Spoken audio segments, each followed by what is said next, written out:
जय श्रीराम. आज आपण एक अशा महान व्यक्तीबद्दल जाणून घेणार आहोत, ज्यांनी धर्म आणि सत्यासाठी आपल्या प्राणाची आहुती दिली. ते म्हणजे शीख धर्माचे 9वे गुरु, गुरु तेग बहादूर सिंगजी. तर गुरु तेग बहादूर सिंग यांचा जन्म 1 एप्रिल 1621 रोजी अमृतसर येथे झाला. ते अत्यंत शांत, संयमी आणि आध्यात्मिक वृत्तीचे होते. औरंगजेबाच्या काळात भारतात धर्मांतराची जबरदस्ती सुरू होती. काश्मीरी पंडितांवर अन्याय होत होता. त्यांना धर्म सोडायला भाग पाडत होते. त्यावेळी गुरु तेग बहादूर सिंग यांनी निर्भयपणे आवाज उठवला आणि म्हणाले, धर्म हा भीतीने नव्हे तर श्रद्धेने स्वीकारला जातो.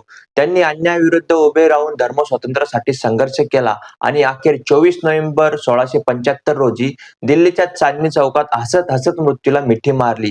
त्यांच्या या महान बलिदानामुळे त्यांना हिंद दी चादर अशी उपाधी देण्यात आली. तर भावांनो, गुरु तेग बहादूर यांचे जीवन आपल्यासाठी शिकवते की सत्यासाठी उभे राहणे हेच खरे धैर्य आहे. धर्म, मानवता, करुणा आणि न्याय आजही त्यांचा आदर्श आपल्याला अन्यायाविरुद्ध लढण्यासाठी प्रेरित करतो. गुरु तेग बहादूर महाराज की जय. जय बोले सोनियाल. सत श्री अकाल.